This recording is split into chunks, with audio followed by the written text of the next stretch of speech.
살아계신 주 하나님, 나를 용사로 써주소서. 살아계신 주 하나님, 나를 용사로 써주소서. 하늘에서 내려온 천사라 해도 거짓 복음을 전한다며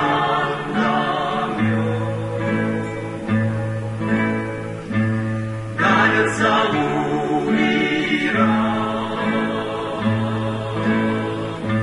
생명나리라.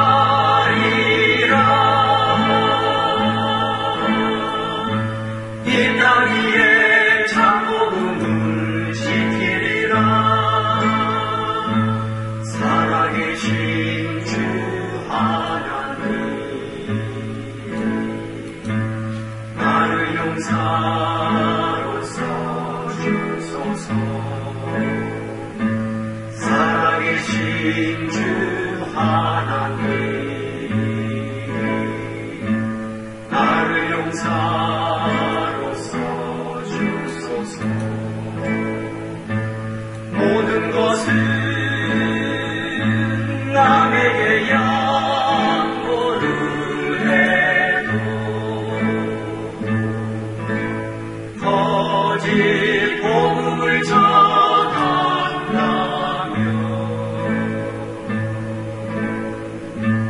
나는 싸우리라. 생명나리라.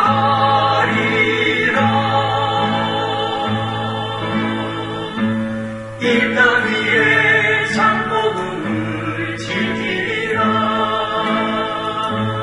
이 땅 위에 참복음을 지키리라.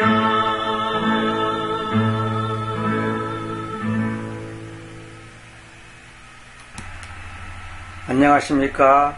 이 시간은 갈라디아서의 주제는 자유의 복음입니다 하는 제목으로 갈라디아서를 잠깐 살피고 나서 강의하도록 하겠습니다. 바울은 갈라디아 여러 교회들에게 이 편지를 보냈습니다. 그런데 갈라디아는 넓은 지방입니다. 갈라디아서는 로마령 갈라디아의 남부지역, 즉 안디옥, 이고니온, 루스드라, 더베 이런 여러 교회들, 곧 바울이 제1차 전도 여행 때 설립했던 여러 교회들에게 보내졌습니다. 바울이 제3차 전도 여행 중 에베소에 머물러 있으면서 마침 어떤 교사가 갈라디아 지방에 와서 뭐라고, 만일 사람이 구원을 얻으려면 모세 율법을 지켜야 한다고 가르침으로 해서 믿음으로 의로워진다는 근본 진리가 가려지게 되었습니다. 바울은 이러한 교리가 갈라디아 교회 안으로 침투하였고, 그리고 저들의 자유를 멀리하게 한다는 소식을 듣고 이 편지를 썼습니다.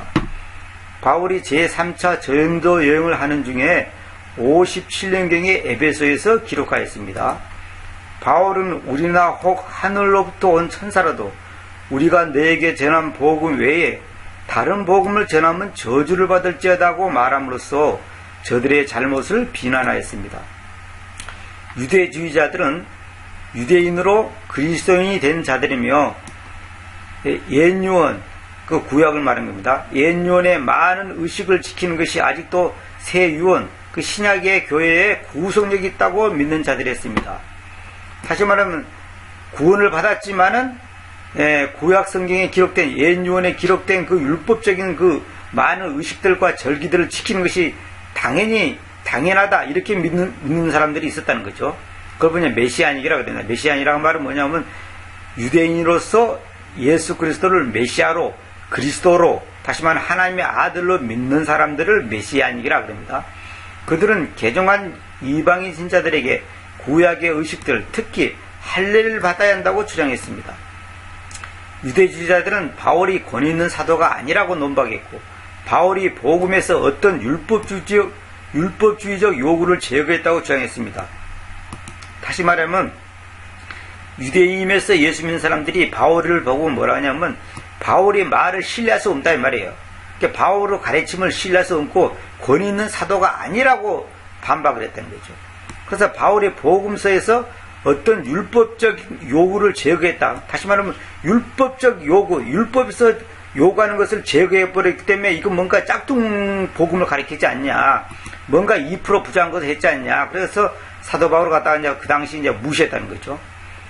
갈라디아 교회는 유대 민족의 종교 전통인 토라를 엄격하게 지키는 유대 기독교인들에 의해 크게 흔들리고 있었습니다. 그래서 이제 갈라디아 그 성도들이 뭐냐면 그 얘기도 보니까 또 이제 그럴듯하거든요. 그러니까 흔들었다 이거죠. 그 바울은 유대 기독교인들의 주장을 다른 복음이라고 비난했습니다. 지난번에 제가 말씀드렸죠. 그가 보기에 유대 기독교인들의 주장은 갈라디아 교회의 교우들에게 율법의 짐을 지움으로써 그리스도의 믿음을 통한 자유를 누리지 못하게 할 수 있었습니다. 그러니까 구원받아서 예수 안에서 자유함을 가지고 있는데 다시 율법이라고 하는 그 짐을 갖다가 지운다는 거죠. 그래서 그리스도인이 누려야 될 그 그리스도의 믿음을 통한 자유를 누리지 못하게 할 수 있었습니다. 바울은 이에 대응하여 그의 사도적 권위를 확립하는 것과 그가 전한 복음을 실증하는데 확고한 태도를 견지했습니다. 그의 반대자들은 의롭다함을 얻는 것이 오직 믿음에 의한 것이 아니라 믿음에다 율법의 행위, 즉 할례나 절기 지킴 이런 것들을 더해야 한다고 주장했으나 사도는 이를 다른 복음이라고 하여 거절하였습니다. 그는 의롭게 되는 것이 오직 믿음에 의한 은혜로 되는 일이며 성령 안에서 새 생활하는 것도 오직 믿음에 의한다고 말하였습니다. 그래서 갈라디아서를 기독교 자유의 대헌장이라고도 부릅니다. 갈라디아서는 로마서와 같이 예수님의 믿음에 의해서만 구원받는다는 교리를 입증하였습니다. 이 책은 종교개혁을 일으키는 원동력이 되었습니다. 로마서와 갈라디아서는 오직 예수 그리스도의 믿음에 의해서만 구원이 온다는 것에 대한 설명입니다. 이렇게 제가 간략하게 정리를 했습니다. 여러분들이 이걸 참고하시기 바랍니다. 그래서 이제 오늘부터는 율법과 은혜와의 관계, 또 소제목으로는 하나님의 진리로 인하여 이런 제목으로 갈라디아 2장 1절부터 말씀드리도록 하겠습니다. 그때 14년 후에 내가 바르나바스와 함께 바나바를 말한 겁니다.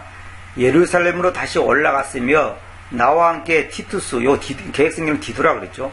티투스도 데리고 갔습니다. 그러니까 사도 바울이 아라비아 사막에 3년 동안 가서 기도하면서 하나님과의 깊은 영적인 교제를 한 다음에 그 다음에 또 나와서 14년 후에 내가 바르나바스와 함께 예루살렘으로 다시 올라갔다. 이 말이 뭐예요? 이제 바울이 본격적인 그 사역을 시작하는 이제 하나의 계기가 됐다는 거죠. 그리고 내가 계시에 의해서 올라갔으며 이 말은 뭐예요? 자기 마음대로 하지 않았다는 거죠. 하나님의 분명한 인도하심이 있었다는 거죠. 계시라 그러니까 이제 환상, 음성 이렇게만 생각하는데 그게 아니고 하나님의 말씀에 근거해서 하나님의 분명한 인도하심을 받았다는 거죠. 우리가 항상 모든 것을 할 때 계시에 의해서 해야 됩니다. 다시 말하면 내 마음대로, 내 고집대로, 내 아이디어, 내 생각, 내 어떤 그럴듯한 어떤 이론으로 하는 게 아니고 하나님의 인도하심을 분명히 구해야 한다는 거죠. 계시에 의해서 올라갔으며 내가 이방인들 가운데서 선포하는 저 복음을 그들에게로 의사소통하였으나, 그러니까 사도 바울의 사명은 이방인들 가운데서, 다시 말하면 이방인들 중에 예수 안 믿는 이방인들에게 복음을 전하는 것이 사도 바울의 이제 사명이죠. 그러나 베드로는 이제 유대인들, 이제 전통 유대인들에게 복음을 전하는 것이 또 베드로의 역할이었죠. 의사소통하였으나 명망에 속해 있는 자들에게는 개인적으로 의사소통하였으니, 이 말은 뭐냐면 사회적으로 이름 있고 좀 지식 있고 뭔가 덕이 있고 또 돈이 많고 지위가 있는 사람들에게는 그들의 자존심과 체면을 생각해서 개인적으로 만났고 여차저차 하면서 이제 자세히 이제 설명했다는 거죠. 이것이 우리도 이런 지혜가 필요합니다. 무조건 공개적으로 믿으시오, 안 믿으면 지옥 갑니다, 이런 것도 필요하지만은 좀 유식하고 뭔가 사회적으로 명망에 있는 사람들은 조용히 만나가지고 그 자세하게 그 사람들의 그 자존심과 체면을 살려가면서 지혜롭게 이제 의사소통했다는 거죠. 왜냐하면 이는 어떻게든 내가 헛되이 달려가거나 달려갔었지 않도록 하려는 것입니다. 다시 말하면 사도 바울이 말하면 이 장사로 말하자면 남는 장사를 해야 될 거 아닙니까? 근데 열심히 수고를 했는데 열매가 없다. 그러면 안 되죠. 그러니까 최대한 열매를 거두기 위해서 이런 사람들한테는 이런 방법, 저런 사람들한테는 저런 방법으로 이제 복음을 전하는 일을 했다 그 말입니다. 그러나 나와 함께 티투스는 그리스 사람으로 있으면서 할례받도록 억지로 시킴받지도 않았으니, 이거는 뭐냐면 디두스가 그리스 사람인 이 디두스가 왜냐면 이 그리스 사람은 이제 벌써 헬라 사람이잖아요. 헬라 사람이면 정통 유대인이 아니죠. 헬라 사람들은 철학적으로 이 철학에 그 능통한 사람들이 아닙니까? 그런 자기와 함께 디두스가 이제 그 그리스 사람으로 있으면서, 그러니까 그리스 사람으로 있는데, 야, 너 저 그리스 사람이지? 너 예수님 믿지? 너도 할례 받아야 돼. 이렇게 강요당하지 않았다는 거예요. 그러니까 뭐냐면 사도 바울은 이미 할례를 받아야 된다고 하는 그런 그 조건적인 그 잘못된 그 구원관 내지 그런 신앙의 그런 교리를 갖지 않았다는 거예요. 그래서 여기 보면 was compelled란 말은 이거는 뭐냐면 보통 이렇게 번역했죠. 사람들이 억지로 할례받게 하지 아니하였으니, 억지로 할례받게 아니하였으니, 억지로 할례받게 아니하였으니, 그러니까 이거 이해하기 쉽죠. 그런데 성경은 할례받게 하지 아니하였으니가 아니라 억지로 할례받도록 시킴받지 않았다 이 말이에요. 다시 말하면 강요당하지 않았다는 거예요. 이게 굉장히 중요해요. 이 was라는 것이 있기 때문에 이게 수동적인 말입니다. 그러니까 to be circumcised 이 말은 뭐냐면 할례받도록 할례받도록 강요당하지 않았다. 그러니까 할례받도록 강요하지 않았다 이 말이 아니라 강요당하지 않았다, 강요받지 않았다. 그러니까 할례받도록 시킴받지도 않았으니 할례받도록 억지로 시키지 않았다는 게, 시키지 않았으니까 시킴받지 않았지. 그 디도 입장에서는 이게 억지로 할례받도록 시킴받지 않았다는 거죠. 이걸 잘 알으시기 바랍니다. 영어의 이런 깊은 뜻이, 이 수동적인 표현이 이거 잘 묵상해 보시기 바랍니다. 자, 그 다음에 4절. 그런데 그것은 불시에 데리고 들어와진 거짓 행실 때문인데, 왜냐하면 거짓 행실들이 갑자기 와갖고, 야, 디도 너 예수 믿어? 아, 예, 믿습니다. 그러니까, 아, 할례 받았어? 할례 안 받았는데 무슨 소리야? 할례를 받아야 돼. 이렇게 이제 하는 사람들이 있었다는 거죠. 이게 갑자기 불시에 데리고 들어와진 거짓 형제들 때문인데, 이게 거짓 형제들이 싹 예수님 믿는 체 하고 이제 들어온 거죠. 그들은 우리가 그리스도 예수님 안에서 가지고 있는 우리의 자유함, 율법으로부터 자유함을 말하는 겁니다. 자유함을 정탐해 내려고 몰래 들어왔으니 이는 그들이 우리를 속박신세 안으로 데리고 오르는 것이었습니다. 이거 속박신세란 말이 이게 이제 그 추리일 것 같은 것도 굉장히 많습니다. 이 말은 뭐냐면 한마디로 어떤 것에 얽매인 상태 있지 않습니까? 예를 들면 감옥 속에 있다든지 어떤 그 제도권 안에 있다든지 자기를 얽매이는 겁니다. 그래서 이 그리스도 안에서 있는 우리의 자유함을 다시 한번 얽어매는 거예요. 율법이라는 것 때문에. 돼지고기 먹어서는 안 된다. 절기를 지켜야 된다. 비늘 없는 거 먹으면 안 된다. 여러 가지 이론을 가지고 이제 다시 한번 우리를 구속시키는 거예요. 이런 신세에 빠지지 않도록 하기 위해서 이제 사도 바울이 복음을 전하는데, 그 몰래 들어온 거짓 형제들은 그 우리의 자유함을 갖다가 그 교회 그 형제들의 자유함을 뺏어가지고 그들이 우리를 속박 신세 안으로 데리고 오르는 것이었습니다. 다시 한번 그 율법의 그 어떤 그 굴레 속에다가 그 그리스도인들 갖다 쳐넣은 거죠. 이거 굉장히 위험한 겁니다. 원래도 지금 그 메시아 사람들이냐, 그 메시아 신앙 갖고 있는 사람들이 그런 얘기를 하죠. 자기들은 믿음으로 구원받는다는 것은 인정하면서 그러나 율법을 지켜야 한다 이거야. 근데 왜 지키냐? 율법을 지킴으로써 더 영적으로 유익하다. 이것이 이유인데, 율법을 지키면서 더 영적으로 유익한 게 율법을 주신 목적을 정확히 알아야 돼요. 그런 죄를 드러나게 하고 예수 그리스도의 믿음으로만이 내가 구원받았을지 내 행위로는 안 된다는 것을 알게 하기 위한 것.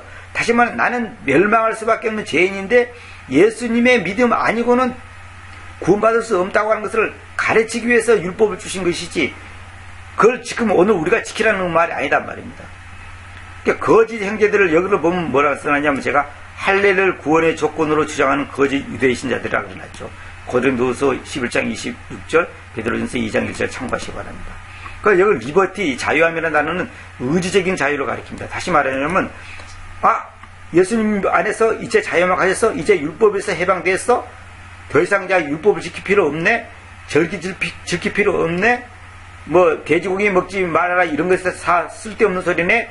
이걸 실제로 몸으로 행동으로 옮기라는 거예요. 의지적인 자유. 이론으로 아니라 행동으로 실제로 그렇게 하라는 거예요. 그런 자유함을 우리의 그 자유함을 정탐해내려고 몰래 들어온 이 거짓 형제들이 있었다는 거죠. 근데 전부 다 여기 뭐라 하냐면 그리스도 예수 안에서 우리가 가진 자유를 엿보고 우리를 종으로 삼고 해요. 종이 아닙니다. 종은 슬레이브라고 따로 있죠. 그리스도 예수 안에서 우리가 누리는 우리의 자유를 엿보고 우리를 속박하려고, 속박이 아니라 속박신세라 그래야 됩니다. 속박이 아니라 속박신세. 그 다음에 우리가 그리스도 예수 안에서 가진 우리의 자유를 엿보려고 가만히 들어와 우리를 노예로 삼고자 해요. 노예가 아닙니다. 노예가 아니라 속박신세. 그러니까 우리의 신세를 갖다가 우리의 삶의 이 모습을 갖다가 완전히 묶어버리는 거예요. 묶어버리는 상태로 빠지게 한다는 거죠. 우리가 그랬잖아요. 아이고 이 신세를 언제 면할까 그러죠. 가난한 사람들은 이 가난을 언제 면할까. 또 그 외에 어떤 사람들은 뭐 이 고독함을 언제 면할까 이러잖아요. 그 어떤 그 신세, 그 속박 신세, 어떤 그 우리의 상황이 완전히 환경이 어떤 것에 이렇게 얽매여 있는 그 상태를 가리켜서 이제 속박 신세라고 합니다. 이렇게 했단 말입니다. 그래서 제가 이제 여기서 잠깐 그 갈라디아에 있는 거짓 형제들을 다른 데서도 있는 것들을 내가 몇 가지 성경 구절을 인용하겠습니다. 고린도서 11장 26절에 보면 자주 여행하기들 안에서 물들의 위경들 안에서 강탈자들의 위경들 안에서 나 자신의 동포들에 의한 위경들 안에서 위교도들에 의한 위경들 안에서 도시에서 위경들 안에서 황야에서의 위경들 안에서 바다에서의 위경들 안에서 거짓 형제들 가운데서의 위경들 안에서 그러니까 뭐냐면 여기까지의 이 위경이라고 해서 위험한 경우라 위험에 처한 상태를 말하는 겁니다. 이건 목숨이 왔다 갔다 하는 정도로 굉장히 위험한 상태를 말하는 겁니다. 그와 비슷하게 그와 그 동격의 그 위험성이 뭐냐면 거짓 형제들 가운데서의 위경들 거짓 형제들이 들어와가지고 율법을 지켜야 한다고 가리키는 이것이 굉장히 위험스러운 일이다 이 말입니다. 아주 위험스럽다는 거죠. 이건 굉장히 큰일 날 일이라는 거죠. 자, 베드로서 2장 1절을 보면 그러나 그 백성 가운데 거짓 예언자들도 있었는데 바로 그대로 여러분 가운데 거짓 교사들이 있을 것이니 그들은 몰래 천벌받을 만한 이단들을 가지고 들어와 자기들을 사신 그 주님을 부인하기까지 하고서 신속한 멸망을 자신들의 위에 가지고 올 것입니다. 그러니까 그 당시도 이 베드로 후서도 있고 고린도 후서도 마찬가지로 이 거짓 교사, 거짓 형제들이 그 당시나 지금이나 항상 있는 겁니다. 그래서 교회 안에 몰래 들어가고 그럴듯한 이론으로 사람들을 올고합니다 말입니다. 천벌받을 만한 이단들이라고 해서 천벌만한 이단들. 거짓 교사들 오늘도 많잖아요. 요즘도 엄청난 거짓 교사들이 많습니다. 목사라는 간판을 두르시고 무슨 기도는 원장이니 무슨 해가지고 거짓 교사들이 많단 말입니다. 근데 여기 보면 이단이란 말, 히레시스란 말이 이단이란 말이고 이단들 복수니까 이단들이고 그 다음에 이단자란 말이 이런 히레틱 그거는 이단에 빠진 사람을 갖다가 이단자 이건 이제 히레틱이라고 요번에 히레시스라는 것은 이단들 그 말입니다. 자, 그 다음에 5절에 보면 이제 이 갈라디아서 2장 5절입니다. 그들에게 우리가 종속에 의한 자리를 주지 않았었다. 다시 말하면 전혀 거기에 굴복하지 않았다는 거죠. 조금도 아니 한 시각도 주지 않았어요. 한 시각도. 다시 말하면 조금의 시간도 그들의 말에 굴복하거나 기웃거리거나 그런가 그러고 흔들리거나 이러지 않았다는 거죠. 이런 그 복음이라는 그 진리가 복음의 진리가 아니라 내가 여러분 말씀드렸죠. 복음 입고의 진리라고 그랬죠. 그 복음이라는 그 진리가 여러분과 함께 계속하게 하려는 것입니다. 그러니까 복음이 뭐예요? 진리고 진리가 뭐예요? 예수 그리스도란 말입니다. 그러니까 예수 그리스도의 그 믿음에 의해서 우리가 자유함을 가지고 있는데 율법을 지켜야 된다. 할 일을 받아야 된다.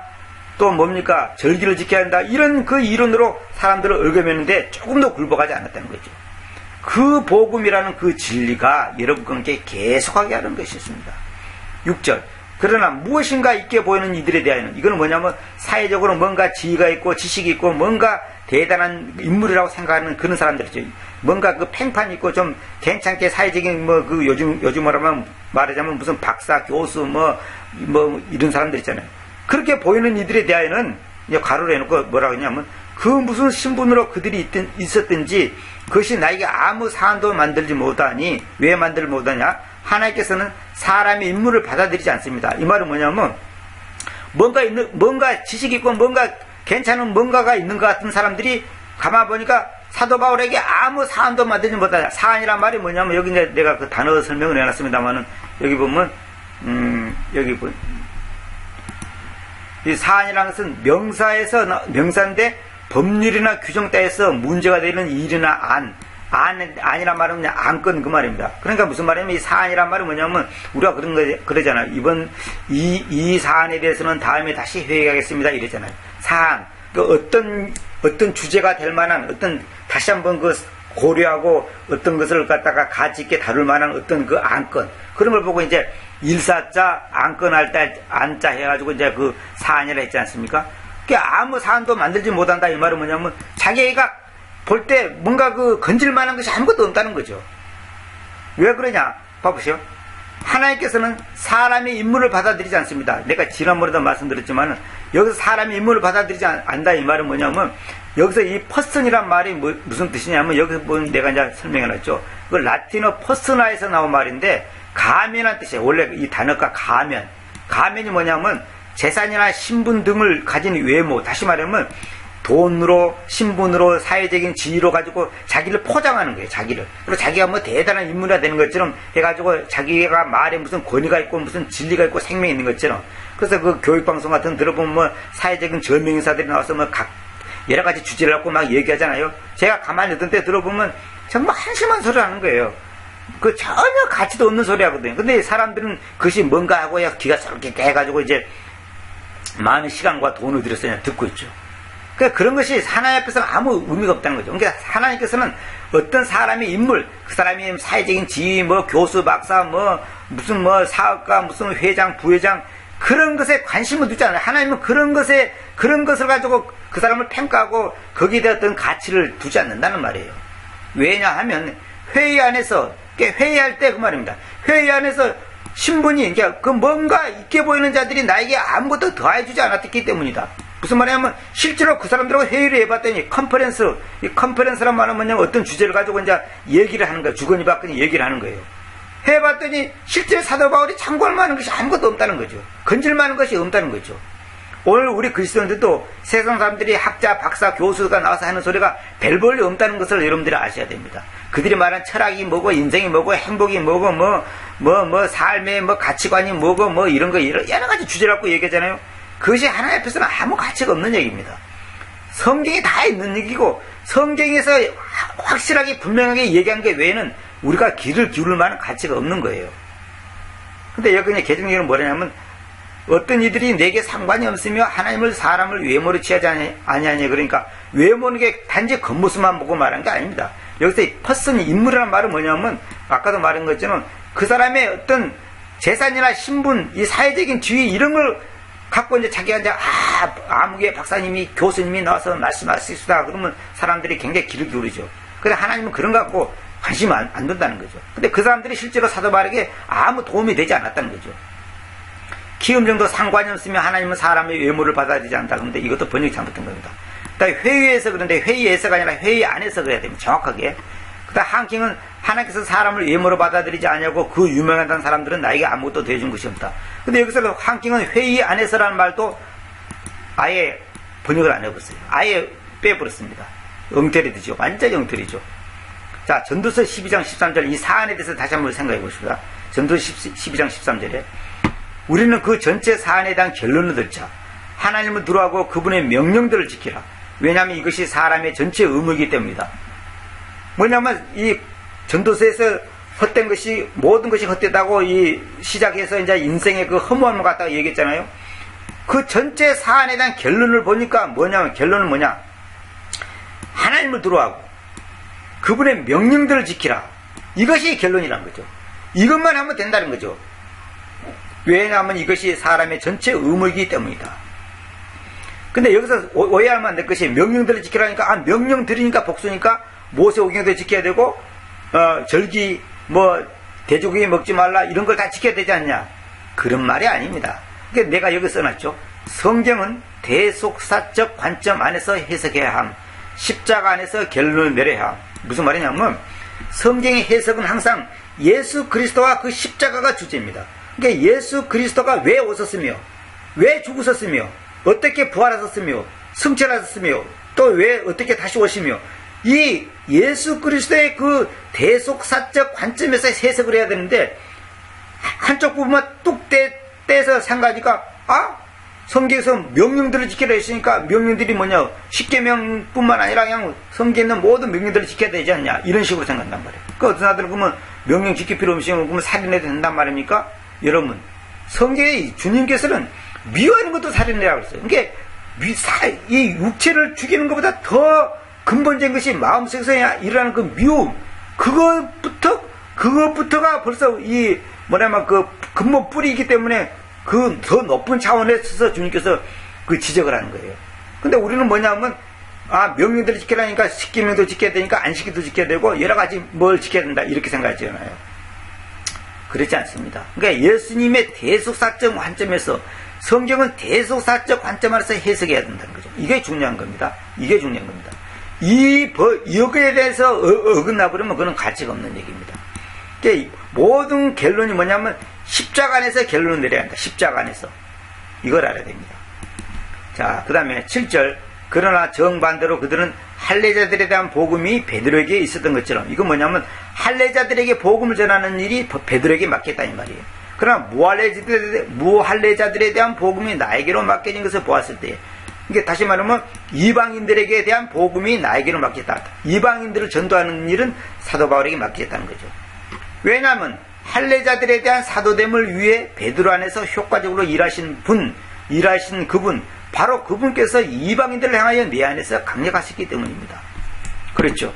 그러니까 할례자들에 대한 사도됨을 위해 베드로 안에서 효과적으로 일하셨던 그분이 바로 그분께서 이방인들을 향하여 내 안에서 강력하셨다. 이 말은 뭐냐면 하나님이 한 분이시죠. 그 한 분이신 하나님이 베드로 안에서 역사에서 유대인들에게 복음 전하는 일을 효과적으로 잘하시도록 도와주셨고, 또 나에게 역사에서 이방인들에게 복음 전하는 일을 잘하시도록 역사하셨다 이 말입니다. 다시 말하면 동일한 하나님께서 베드로에게도 역사하셨고 내 안에도 역사하셔서 이 효과적으로 복음 전하는 일을 도와주셨다 이 말이죠.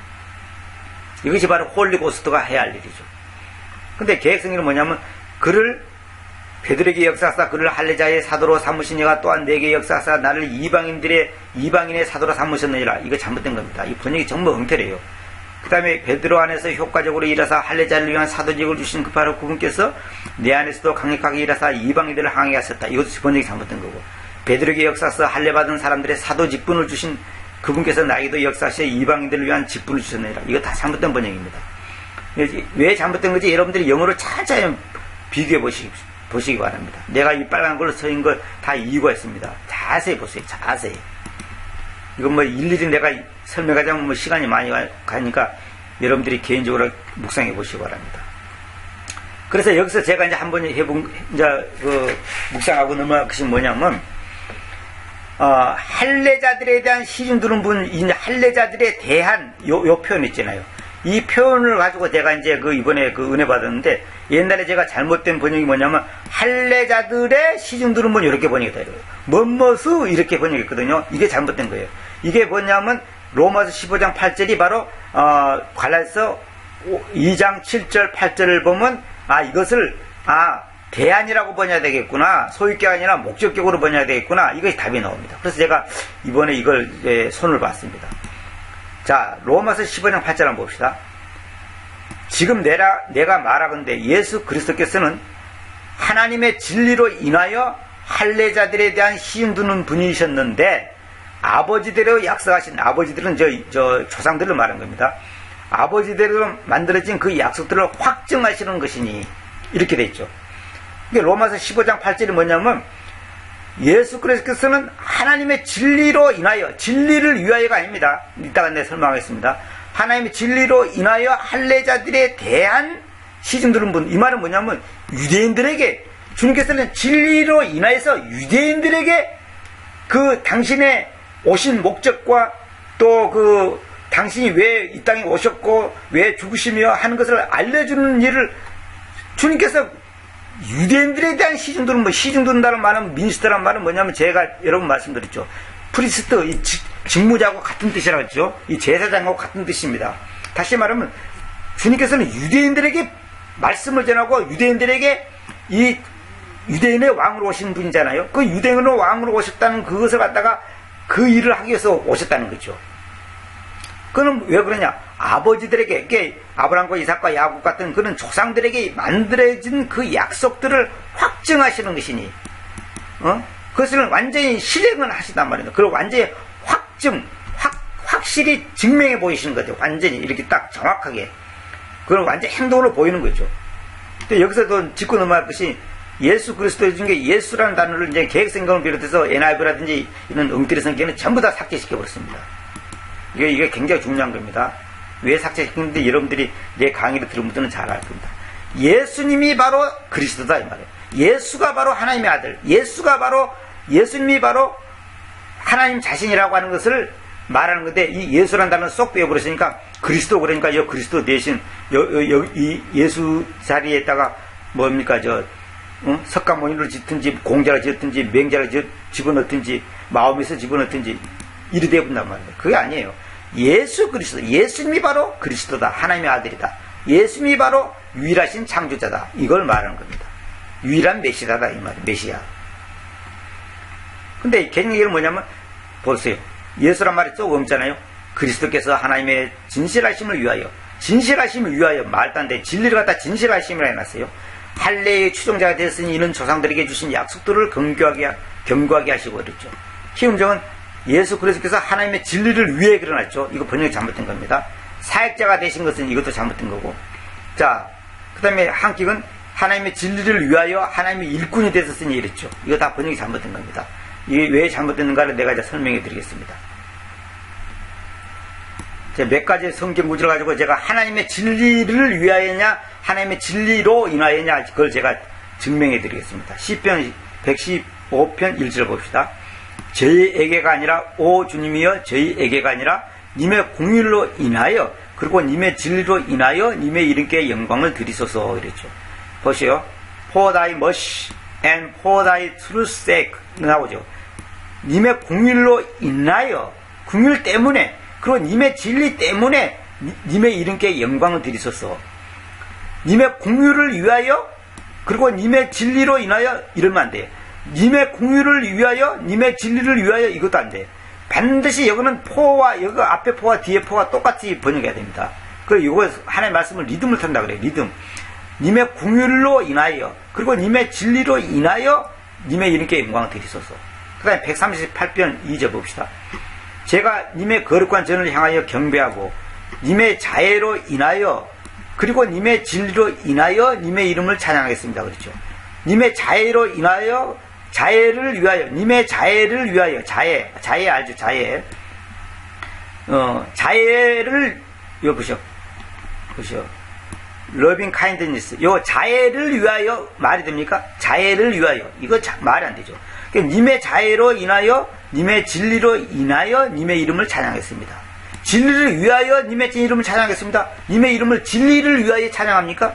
이거 아니죠. 진리 때문에, 자애 때문에, 사랑 때문에, 은혜 때문에, 주님의 긍휼 때문에 내가 주님의 이름을 찬양하겠다 이 말이에요. 왜냐하면 님께서 님의 모든 이름 위로 님의 말씀을 드높여 오셨기 때문입니다. 이거 시편 138편 2절이 굉장히 중요합니다. 원래 시편이 아니라 내가 그냥 습관이 돼서 그런데 시가서입니다. 시가서라 그래야 됩니다. 시가서 138장 2절 이래야 됩니다. 원래는 시가서. 근데 시가서입니다. 시편이 아니라 제가 그냥 습관이 돼서 이러는데 님의 모든 이름 위로 님의 말씀을 드높여 주셨다. 그러니까 하나님의 말씀이 얼마나 중요하냐. 이 주님의 모든 이름 위에 주님의 이름이 많잖아요. 여러 가지 이름이 많잖아요. 응? 주님도 되고 예수님도 되고 왕 또 무슨 이제 히브리어로 보면 엘로임, 엘사다이 여러 가지 많잖아요. 이런 그 여러 가지 이름 위로 그 이름보다 더 주님의 말씀을 드높여 오셨다는 거예요. 그러니까 주님의 말씀이 주님 자신의 이름보다 더 위에 있다는 거죠. 그래서 이 말씀 한마디 한마디가 얼마나 중요한지 알아야 됩니다. 그러니까 말씀이 잘못되어 보면 다 끝나는 거예요. 다 무너지는 거예요. 그러니까 번역이 잘못되어 버리면 끝나는 거예요. 그러나 아무 가치가 없는 거예요. 예를 들어서 10,000원에서 1원이 부족하든 10원이 부족하든 100원이 부족하든 1,000원이 부족하든 부족한 거는 마찬가지예요. 다시 말하면 10,000원이 되려면 완벽하게 10,000원이 돼야지 1원만 없어도 그건 10,000원이 안 되는 거예요. 하나님의 말씀이 정확하지 않은 것은 가치가 없는 거예요. 예를 들어서 보시오. 님의 자애를 위하여 그리고 님의 진리로 인하여 합시다. 이것도 벌써 이 전체가 엉터리죠. 님의 자애로 인하여 님의 진리를 위하여 합시다. 이것도 엉터리 번역이 된단 말입니다. 이거 이렇게 번역하면 안 되는 거예요. 그러면 이거는 빵점인 거예요. 이거는 안 되는 거예요. 하나님의 말씀을 정확하게 해야 된단 말입니다. 님의 진리로 인하여 그리고 님의 자애로 인하여 그리고 님의 진리로 인하여 이렇게 정확하게 해야 됩니다. 그래서 모든 이름 위로 님의 말씀을 드높여 오셨다. 이게 굉장히 중요한 말씀입니다. 주님의 이름보다 더 귀하고 더 드높인 게 뭐냐? 말씀이다. 말씀. 왜? 주님은 말씀 자신이거든요. 말씀 자신이거든. 그러니까 김철수라는 이름도 귀하지만은 김철수 물론 김철수의 이름이 김철수지만은 김철수라는 존재 자체, 그 존재 자체가 이름보다 더 중요하다는 거죠. 그러니까 님의 이름 위로 모든 이름 위로 님의 말씀을 드높여 오셨다. 이거 굉장히 중요한 표현입니다. 예레미야 9장 3절. 그리고 그들이 자기들의 혀들을 거짓말들로 인하여 거짓말들 때문에 자기들의 활과 찌신다. 거짓말들을 위하여 그러면 안 되죠. 거짓말들 for lies 거짓말들을 위하여 그러니까 말이 안 되죠. 그 다음에 그들이 지구 위에서 님의 진리로 인하여는 용맹스럽지를 못하니. 다시 말하면 그들은 다른 거는 용맹스러워. 근데 진리로 인하여는 진리 때문에는 용맹스럽지 못한다 이 말이에요. 왜? 나쁜 놈들이니까. 악한 놈들이 진리로 인하여 용맹스럽습니까? 우리 그리스도인들은 진리로 인하여 용맹스럽죠. 아까 내가 시작하기 전에 복음 산송과 복음송 나온 것처럼 거짓 복음을 어떤 것도 거짓 복음을 배척하고 참 복음을 위해서 자기는 싸우리라 지키리라 하잖아요. 우리는 참 복음 참 진리로 인하여는 용맹스러워야 되는 거예요. 근데 이 나쁜 놈들은 진리로 인하여는 용맹스럽지 못하는 거죠. 왜냐하면 그들이 악으로부터 악으로 재앙하면 그렇죠. 악으로부터 악으로 재앙하는 사람들이 어떻게 진리로 인하여 용맹스럽습니다. 말이 안 되죠. 그들이 나를 알지 못하기 때문이다. 주님께서 말씀하신다. 우리는 주님을 알고 주님의 말씀을 알기 때문에 진리로 인하여는 용맹스러워야 돼요. 불의로 인하여는 용맹스러우면 안 돼. 그러나 진리로 인하여는 용맹스러워야 돼요. 그러나 악한 사람들은 악으로부터 악으로 지향하기 때문에 진리로 인하여는 용맹스럽지 못하다는 거죠. 고린도후서 13장 8절. 왜냐하면 우리가 진리를 반대하여는 아무것도 행할 수 없고 진리로 인하여 행할 수 있기 때문에. 그렇죠. 우리는 진리로 인하여 행하는 것이지 진리를 위하여 행하는 게 아니에요. 그런 얘를 분명히 알아야 됩니다. 자, 봅시다. 빌립보서 1장 27절. 이건 내가 다른 가게에서 다 말씀드렸던 건데 오직 여러분의 품행이 그리스도의 복음에 부합하듯이 있게 하십시오. 이는 내가 와서 여러분을 보거나 그렇지 않으면 부자하든지 간에 내가 여러분의 용무들에 대하여 들으려는 것인데 이는 여러분이 그 복음이라는 그 믿음으로 인하여 더불어 투쟁하는 한 생각 가지고 한 영 안에서 굳게 서 있다는 것입니다. 그러니까 그 복음이라는 그 믿음을 위하여가 아니고 그 복음이라는 그 믿음으로 인하여 더불어 투쟁하는 한 생각 한 영 안에서 굳게 서 있다는 것입니다. 복음을 위하여 믿음을 위하여 아닙니다. 복음 이꼬로 그 믿음이에요. 또 복음 이꼬로 진리예요. 진리, 복음, 믿음, 말씀, 생명, 그 다음에 부활, 구원, 예수 다 똑같은 말, 다 니꼬르예요. 내가 여러분 강의에서 말씀 다 같은 의미입니다. 그게지. 복음이라는 그 믿음 나왔죠. 근데 아까 위에서도 뭐가 나왔죠? 봐보세요. 예, 갈라디아 2장 5절 보세요. 그 복음이라는 그 진리 나왔죠. 그 복음이라는 그 진리, 그 복음이라는 그 믿음. 그러니까 복음, 진리, 믿음 다 똑같은 거죠. 결론은 그 결론은 예수 그리스도를 말한다 이 말입니다. 이걸 아셔야 됩니다. 이건 내가 강의 중에 수십 번 얘기했던 얘기입니다. 그래서 고린도후서 13장 8절처럼 진리로 인하여 행할 수 있기 때문이다. 진리를 위하여 행하는 거 아닙니다. 또 빌립보서 1장 27절 봅시다. 오직 여기 하셨군요. 했군요. 여러분이 그 복음이라는 그 믿음으로 인하여, 그 복음이라는 그 믿음을 위하여가 아닙니다. 그러니까 복음을 위하여가 아니라 복음으로 인하여, 그 믿음을 위하여가 아니라 믿음으로 인하여, 진리를 위하여가 아니라 진리로 인하여, 주님을 위하여가 아니라 주님으로 인하여, 말씀을 위하여가 아니라 말씀으로 인하여, 전부 다 인하여라고 해야 됩니다. 우리가 주님 앞에서 내가 뭔가 할 수 있다는 생각은 그건 정말 건방진 생각입니다. 우리는 주님 때문에, 믿음 때문에, 복음 때문에, 진리 때문에, 은혜 때문에, 주님의 사랑 때문에 무엇을 하는 것이지, 내가 주님을 위해서, 복음을 위해서, 믿음을 위해서, 진리를 위해서 뭘 하겠다, 그건 불가능한 겁니다. 우리 인간은 절대 안 되게 돼 있어요. 하나님이 나를 들어서 쓰시는 것이고, 그분의 절대적 주권적 은혜에 의해서 내가 택함 받아서 선택되어서 내가 사용되는 것이지 딴 게 없습니다. 예를 들어서 똑같은 막대기라도 어떤 주인에 의해서 개똥 치우는 막대기로 사용될 거냐, 불쏘시개로 사용될 거냐, 아니면 자녀를 갖다 훈계하는 데 사용될 것이냐, 그 쓰는 사람이 마음대예요. 그 흔히 하는 말로 엿장수 마음대예요. 가해질을 한 번 할 거니 100번 할 거니 그건 엿장수 마음대야. 이거는 하나님의 주권이에요. 여러분과 제가 예수님을 믿게 된 것도 하나님의 절대적인 주권적 은혜에 의해서 내가 믿는 것이지, 내가 똑똑하고 잘나고 분석해갖고 연구해갖고 믿는 게 아니란 말입니다. 그래서 예수님의 믿음, 아들의 믿음, 하나님의 믿음, 그렇게 하는 거예요. 내 믿음이 아니단 말이에요. 내 믿음이. 믿음은 선물인데, 믿음을 내가 만든 게 아니다 말이에요. 믿음의 그 장본인이 누구냐? 예수님이다. 예수님의. 믿음 플러스 예수님이면서 그 믿음의 주체자가 예수님이다, 그 말이에요. 다시 말해, 내 믿음이, 우리 믿음으로 사는 게 아니에요. 우리 믿음으로 믿는 게 아니에요. 예수님의 믿음, 아들의 믿음, 하나님 안에 있는 믿음이란 말입니다. 그 복음이란 그 믿음으로 인하여 더불어 투쟁하는 한 생각 가지고 한 영 안에서 굳게 선. 다시 말하면 우리는 하나의 생각, 하나의 영 안에서 굳게 서 있다는 거죠. 둘이 될 수가 없는 거예요. 근데 여기 계획성이 뭐냐? 복음의 신앙을 위하여 일어나죠. 이거 정말 엉터리입니다. 복음의 믿음을 위하여, 이것도 엉터리입니다. 복음의 믿음을 위하여, 이거 전부 엉터리 번역입니다. 이렇게 번역하면 안 됩니다. 골로새서 2장 12절. 즉 침례 안에서 그분과 함께 매장된 채 그러하니, 이것도 옛날에 내가 다 말씀드린 거 들었죠. 그 침례 안에서 또한 여러분이 하나님의 역사라는 그 믿음. 믿음이 뭐냐면 하나님의 역사가 하나님의 믿음이죠. 아들의 믿음. 하나님의 역사, 내 역사가 아니다 말입니다. 그럼 계승에는 하나님의 활동을 믿는 믿음이 그러죠. 하나님의 활동을 믿는 믿음. 절대 그는 번역 잘못된 겁니다. 하나님의 역사라는 그 믿음. 이걸 이렇게 해야 됩니다. 하나님의 역사라는 그 믿음을 통하여 그분과 함께 일어나자 했는데, 하나님께서는 죽은 자들로부터 그분을 일으켜 오셨습니다. 데살로니가후서 1장 4절. 그래서 우리가 친히 여러분이 견디는 여러분의 모든 핍박들과 환난들 안에서 여러분의 인내와 믿음으로 인하여, 인내와 믿음을 위하여가 아닙니다. 인내와 믿음으로 인하여 하나님의 교회들 안에 있는 여러분 안에서 의기양양합니다. 믿음 때문에 의기양양한 것이 믿음을 위하여 의기양양합니까? 말이 안 되는 거죠. 인내와 믿음으로 인하여 for your patience and pace, for your patience and pace, 여러분의 믿음과 인내로 인하여, 이게 정확한 말입니다. 하나님의 교회들 안에 있는 여러분의 안에서 의기양양합니다. 여기 계획성경은 인내와 믿음으로 말미암아 일어났죠. 이거 아니고 인내와 믿음으로 인해, 이거는 맞아요. 근데 여기를 한경은 인내와 믿음에 대하여, 이건 잘못된 번역입니다. 포를 대하여라고 번역하면 안 됩니다. 그러니까 유다서 1장 3절.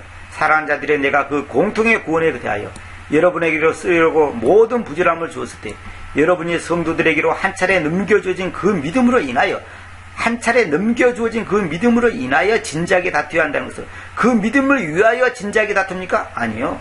그 믿음 때문에, 믿음으로 인하여 진지하게 다투어야 한다는 것을 내가 여러분에게 써서 여러분을 권면한 것이 절실하였습니다. 근데 개정 얘기는 믿음의 도를 위하여 그러죠. 말도 안 되는 번역이죠. 전달된 믿음을 위해, 이런, 이것도 잘못된 번역입니다. 믿음을 위하여. 전부 다 잘못된 번역입니다. 그런 게 아닙니다. 반드시 한 차례 넘겨주어진 그 믿음으로 인하여 그래야 됩니다. 이건 내가 다른 강의에서 다 말씀드린 거고, 또 이걸 설명하려면 한참 걸리기 때문에 제가 넘어가겠습니다. 또 마가복음 8장 35절. 왜냐하면 누구든지 자기 생명을 구원하지 않은 것을 잃을 것이나 누구든지 나와 복음으로 인하여 자신의 생명을 잃을 자, 바로 그가 그것을 구원할 것이기 때문에, 복음을 위하여 자신의 생명을 잃을 자가 아닙니다. 복음을 위하여가 아닙니다. 복음으로 인하여 이렇게 됩니다. 마가복음 10장 29절. 그러자 예수님께서 대답하여 말씀하셨다. 진실로 내가 너희에게로 말하건대 나와 복음으로 인하여 집이나 형제들이나 자매들이나 아버지나 어머니나 아내나 아이들이나 땅들을 남겨두어 오는 사람은 없다. 복음을 위하여가 아니라 복음으로 인하여. 정확하게 해야 됩니다. 고린도서 9장 23절. 그리고 내가 이것을 내가 그 복음으로 인하여 행하는데 이는 내가 여러분과 함께 그것에 참여자를 있게 하는 겁니다. 복음을 위하여가 아닙니다. 복음으로 인하여 행한다. 이렇게 번역해야 됩니다. 이건 내가 다른 강의에서 다 말씀드렸던 겁니다. 여러분 앞에 내가 지금 다시 한번 짚고 넘어가겠습니다. 그래서 제가 이제 로마서 15장 8절 때문에 내가 이제 이거에 설명이 길었는데 예수 그리스도께서는 하나님의 진리로 인하여 할례자들에 대한 시중 두는 분이었다. 진리를 위하여 할례자들에 대한 시중 두는 분이 아니에요. 진리로 인하여 반드시 해야 됩니다. 전부 다 번역 잘못된 거죠. 진리를 위해 진실하심을 위해 진리를 위하여 이거 전부 다 잘못된 번역입니다. 이것 때문에 내가 이제 서론이 말이 여러 가지 길었죠. 그래 이제 갈라디아 2장 9절로 이제 읽고 끝마치도록 하겠습니다. 그리고 기둥 둘러 있게 보이는 야고보와 케파스와 요한이 나에게로 주어진 그 은혜를 알아차렸을 때에 그들이 나와 바르나바에게 동료됨의 오른손들을 주었으니 우리는 이교도들에게로 다시 말해 이방인들을 말한 겁니다. 그리고 그들은 할례자들에게로 가야 한다는 것이었습니다.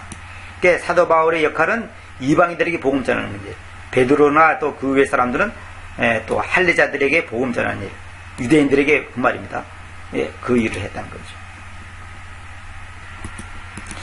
이 정도만 오늘은 대충 하시고 또 이제 그 다음에 갈라디아서 2장 10절부터 마지막 장에 다음 시간에 또 이어서 말씀드리도록 하겠습니다. 오늘의 핵심이 뭐냐면 우리는 율법에서 해방되기 때문에 율법을 지키고 그런 게 아니다는 거죠. 그 다음에 율법과 은혜의 관계를 여러분 잘 이해하시고 그다음에 하나님의 진리를 위하여가 아니라 진리로 인하여, 복음을 위하여가 아니라 복음으로 인하여, 믿음을 위하여가 아니라 믿음으로 인하여, 말씀을 위하여가 아니라 말씀으로 인하여, 예수님을 위하여가 아니라 예수님을 인하여, 주님으로 인하여, 주님 때문에 우리는 하는 거예요. 우리가 주님을 위해서 뭘 할 수 있는 거 아닙니다. 단지 주님의 은혜에 의해서 내가 쓰임받냐 쓰임받지 못하냐 그것이지 딴 게 없어요.